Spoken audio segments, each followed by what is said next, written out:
Casablanca, 1943. A British courier slips through a deserted marketplace. Behind him, quickening footsteps break into a sprint. He turns a blind corner and finds only a locked iron gate. No escape. The pursuer lunges. The courier draws the tiny pistol hidden in his waistcoat and fires. A sharp, almost delicate crack snaps through the cold air. For a moment, the alley is still, at least for now. The courier breathes a sigh of relief. His weapon, no larger than a matchbox, has just saved his life. In this video, we explore the Colt Model 1908 vest pocket, the smallest pistol carried by British personnel in the Second World War. A weapon so discreet that it could change the outcome of a moment without ever announcing its presence. Its story is far stranger and more revealing, suggesting that size really doesn't matter. At the outset of the Second World War, British personnel faced a recurring and uncomfortable truth. The majority of issued sidearms, whether Webley revolvers or later Browning automatics, were simply too large to be concealed in the environments where secrecy mattered most. In North Africa, the Mediterranean, and the fractured cities of Vichy-controlled territories, many duties placed servicemen in civilian clothing, moving through districts where overt military presence could compromise an operation, an intelligence handover, or the quiet movement of sensitive reports. The problem was not firepower alone, though full-sized pistols could be slow to draw in close quarters. The greater issue was bulk. Even compact revolvers created visible printing beneath lightweight clothing. Their weight dragged on belts or pockets. In situations where detection meant questioning, searching, or detention, a sidearm that revealed itself through a coat seam could undo weeks of planning. And for couriers or liaison personnel moving through ports, markets, or railway stations, the appearance of being unarmed mattered as much as the ability to defend oneself if everything collapsed into a moment of violence. British procurement channels were not designed to supply miniature weapons. Domestic firms had no equivalent to the tiny Continental vest pocket automatics circulating through Europe. The available British pistols were sturdy, proven, and effective, but none were discreet. As a result, officers and specialists who required deep concealment often relied on privately acquired sidearms, purchased abroad or sent through informal channels. Yet many of these were unreliable or chambered in obscure calibers, complicating ammunition supply. What they needed was something different. A pistol that could vanish inside a waistcoat, slip into the lining of a jacket, or sit unnoticed in the palm of the hand. A weapon that would not reveal its presence until the precise instant it was required. One small enough that even a nervous checkpoint guard, patting down pockets with hurried indifference, would not feel the shape of its frame. The search for such a tool led certain British personnel to an unlikely candidate from across the Atlantic, a pistol barely larger than a wallet, yet engineered with surprising refinement. It was not designed for war, yet it slipped into war all the same. And its diminutive size created an entirely new set of engineering and tactical questions that needed to be understood. The route by which the Colt Model 1908 vest pocket entered British hands during the Second World War was never part of any grand procurement scheme. No committee at Enfield examined it, no formal trials evaluated its suitability. Instead, its quiet adoption grew from a convergence of need, opportunity, and the realities of a global conflict that pushed personnel far from home into unpredictable environments. In the early years of the war, British agents, liaison officers, and certain diplomatic and signal staff frequently operated in regions where American firearms were far more accessible than British service models. North Africa and the Mediterranean were awash with civilian automatics, brought in through commercial trade long before the fighting began. Among them, the Colt vest pocket pistol stood out. Its manufacturer, Colt's Patent Firearms Manufacturing Company, had never intended it for military use. Designed decades earlier by John Browning, the pistol was tailored to the American civilian market, compact, discreet, and mechanically straightforward. Yet these same qualities made it appealing to British personnel, who required a weapon that could disappear entirely beneath light clothing. During the early stages of the war, when coordination between British and American forces intensified, but supply lines were still being rationalized, small quantities of the Colt found their way into British possession through private purchase and informal issue. Some officers already owned them, others acquired them locally in French or North African cities where pre-war imports were common. The challenge for British logistical minds, particularly within intelligence and special duties branches, was not whether the pistol should be adopted, but how it should be understood. If personnel were carrying these weapons, however unofficially, those overseeing clandestine activities needed to know how they behaved, how reliable they were, and whether their tiny .25 ACP cartridge could be counted upon in the narrow, desperate circumstances where such a pistol might be used.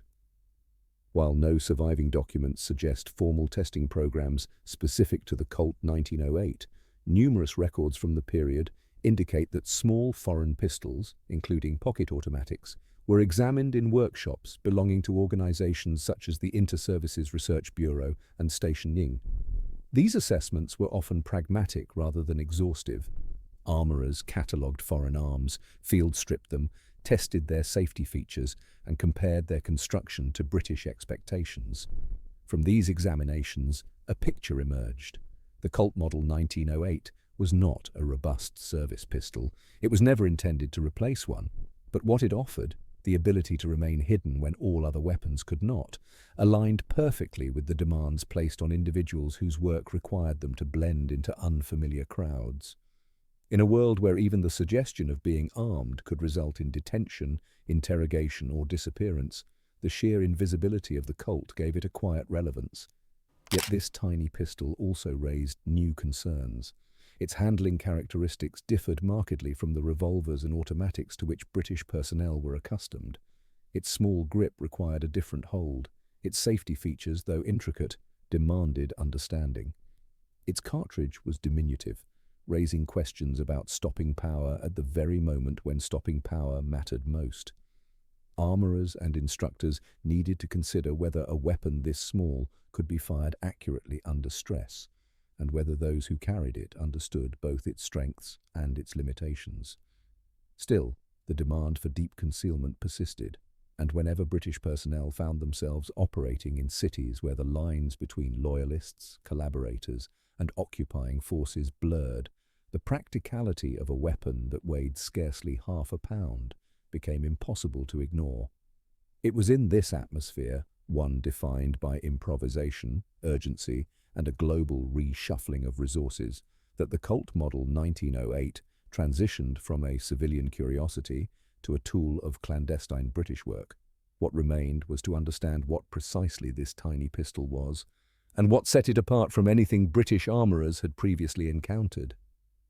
When British personnel first encountered the Colt Model 1908 vest pocket during the war, the question was never whether it could replace a service sidearm. It could not. Instead, its relevance emerged in the narrow band of circumstances where traditional weapons failed: covert travel, intelligence liaison, courier work, and diplomatic movement through unstable or hostile cities. In these roles, concealment was not a preference but a requirement, and the Colt's defining achievement was that it allowed its carrier to remain indistinguishable from the civilians around them. Field assessments, informal though many were, revealed a pattern. At extremely close distances, typically measured in only a few feet, the pistol proved capable of delivering a shot with sufficient precision to create a critical pause in an assailant's advance. British instructors responsible for familiarizing personnel with foreign pistols noted that its rudimentary sights were of limited value, but the pistol's natural pointability compensated effectively at the ranges for which it was intended. Reports from various theatres of war described it not as a fighting weapon but as a break-contact tool, enabling a user to interrupt a sudden attack long enough to flee or call for help. Yet reliability was a more nuanced matter. Many examples in circulation were pre-war civilian pistols, some decades old by the early 1940s, where lubrication issues and inadequate maintenance occasionally caused misfeeds or light strikes. Armourers who handled these pistols observed that those kept meticulously clean tended to function consistently, whereas examples exposed to fine desert dust or prolonged humidity suffered noticeably. Still, within its limits, The mechanism held up better than many would expect from such a modest design. British personnel often commented, when documentation exists, on the smooth cycling and unexpectedly crisp machining for a pistol never intended for harsh service life. Stopping power, however, remained the unavoidable limitation. The .25 ACP cartridge, though easy to control, lacked the energy required for decisive effect unless placed with absolute precision. British users understood this.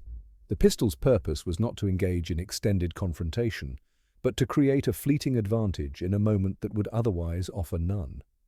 In this narrow role, the Colt met expectations. It did not exceed them, but it rarely failed to meet them when used as designed.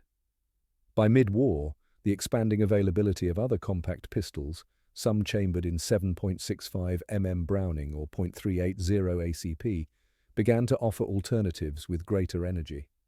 The Colt never disappeared, but it increasingly became a niche tool carried by those who valued concealment above all else. Shifts in operational demands also influenced its presence. As Allied forces advanced and covert travel through enemy-held cities became less frequent, the need for deep concealment firearms naturally declined. Those still operating behind enemy lines, including liaison officers and resistance contacts, often preferred slightly larger pistols that balanced discretion with greater ballistic performance. Surviving examples today often show the quiet history of their use: worn bluing, rubbed grip panels, and holster wear on pistols that technically had no official holster. Many were privately purchased and privately kept after the war, their owners retaining them as small reminders of tense journeys and uncertain meetings in far-off cities. Museums that hold examples typically frame them as curiosities, civilian sidearms that found unexpected relevance amid global conflict. Historians now view the Colt Model 1908 vest pocket as a symbol of a particular wartime truth. Not all weapons were designed for battlefields. Some existed for the unremarkable but deeply dangerous moments between railway platforms, markets, and dimly lit streets. Its influence on later designs was subtle rather than direct. Modern deep concealment pistols share the same philosophy of smallness and simplicity, but the engineering of the Colt was tied to the manufacturing capabilities of its time. Its legacy lies more in its role than its mechanics. It represents the idea that during war, survival sometimes depends on a tool so discreet that its presence is known only at the instant it is needed. And in these reflections, the question returns to the small alley in Casablanca. What becomes of the encounter after the single shot? What does such a moment mean in the wider story of a pistol built not for battlefields, but for the fragile margins where fate rests on a movement of the hand? The pistol that emerged from these workshops and field observations was the Colt Model 1908 Vest Pocket, a 6-shot, striker-fired automatic designed for absolute discretion. Barely longer than a man's hand and weighing little more than a heavy pocket watch, it offered something no British service sidearm could: genuine invisibility. It was small enough to sit unnoticed in a waistcoat, vanish inside a trouser pocket, or rest in the palm without drawing a second glance. Its intended purpose was simple. This was not a battlefield weapon, nor a substitute for a standard-issue revolver. Instead, it served as a last-resort defensive tool for moments when being visibly armed was impossible, yet going unarmed was unthinkable.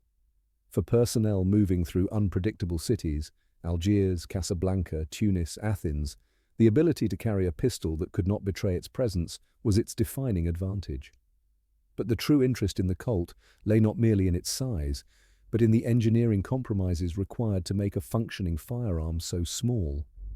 As British armourers examined it more closely, the mechanical intricacies of its design raised fresh questions. How did this tiny automatic operate so reliably with such limited space? And what trade-offs were hidden within its elegant frame? At its core, the pistol operated on a simple blowback system. There was no locked breech. The slide's mass and the strength of the recoil spring alone controlled the firing cycle.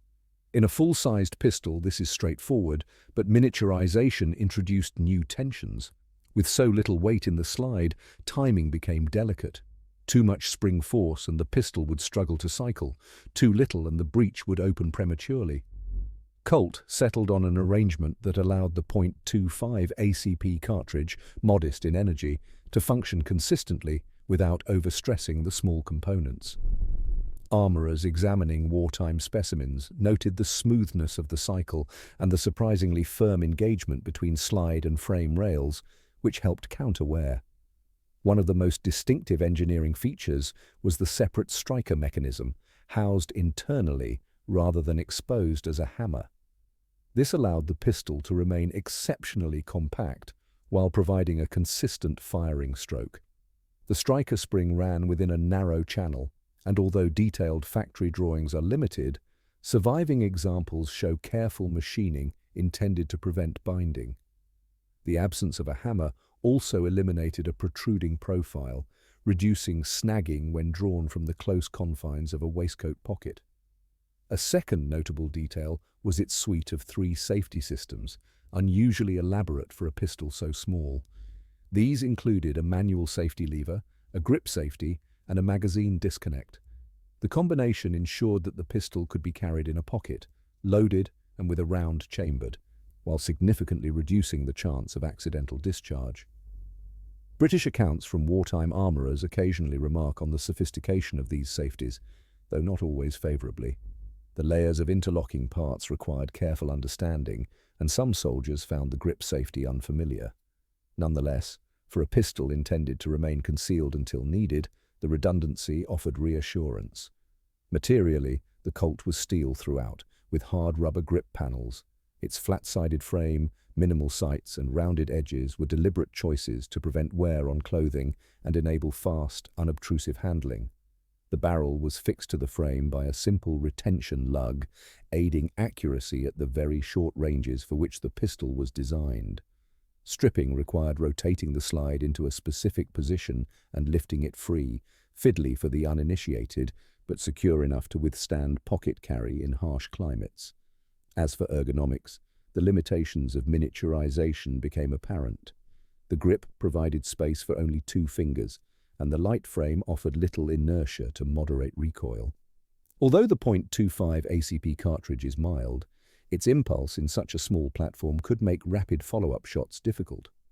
Armourers noted, however, that within the distances likely to be encountered in clandestine confrontations, measured in feet rather than yards, the pistol's pointability compensated for its abbreviated sights. The trigger, while short, tended toward a heavy brake due to the mechanics of the striker system and the layered safeties. Concerning ammunition, the .25 ACP round presented both strengths and weaknesses. Its low recoil enabled controllability, and the straight-walled cartridge fed smoothly from the 6-round magazine. Yet its energy was modest. British users would have understood that the pistol was not intended to incapacitate at range. Its role was to create a momentary interruption, a hesitation, a flinch, a break in an assailant's momentum, long enough for escape. Any expectation beyond this would misinterpret the purpose of the design. Records do not indicate any attempt by British workshops to modify the Colt or adapt it for specialized ammunition. Its value lay in its reliability as issued. Inference suggests that armourers may have experimented with different spring tensions or lubrication practices to accommodate dust, humidity, and age, especially in North African conditions, but no formal documentation survives. Yet, despite the elegance of the mechanism, question marks remained. Could such a tiny pistol be depended upon in the compressed chaos of a genuine threat? Would its user have the composure to draw it smoothly, disengage the safeties, and place a shot accurately under pressure? These concerns lingered, and it was in real-world encounters, rather than engineering diagrams, that the answers would be tested. Now that we understand the Colt's purpose, the logic behind its small frame and modest cartridge, the moment takes on new clarity. The courier's hand, pressed against his waistcoat, was not reaching for a soldier's weapon, but for a tool meant for this exact range, this exact distance, this exact heartbeat of danger. The pursuer's advance was sudden. There was no time for stance, no space for deliberation. In such confines, a full-sized revolver might never have cleared its holster. But the vest-pocket Colt, drawn in a single movement from a place even a rushed search might have overlooked, offered the one thing the situation demanded: immediacy. A brief alignment of the rudimentary sights, a squeeze through the stiff trigger, and the narrow alley echoed with that small, hard crack. Yet even as the shot halted the attack, it raised the deeper question that would follow British users throughout the war. Could a pistol so tiny truly be relied upon when the margin between escape and capture was counted in seconds?